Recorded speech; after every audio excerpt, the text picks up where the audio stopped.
بسم الله الرحمن الرحيم اقرأ باسم ربك الذي خلق خلق الإنسان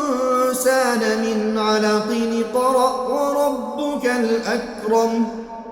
الذي علم بالقلم علم الإنسان ما لم يعلم كلا إن الإنسان ليطغى أن رآه استغنى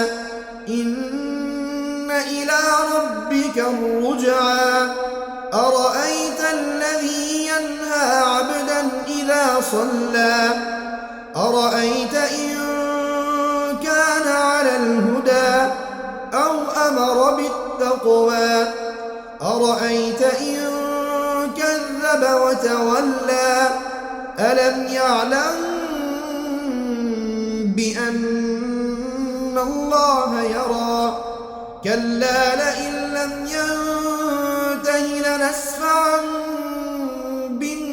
بالناصية ناصية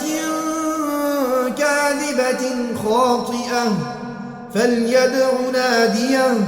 سندع الزبانية كلا لا تطعه واسجد واقترب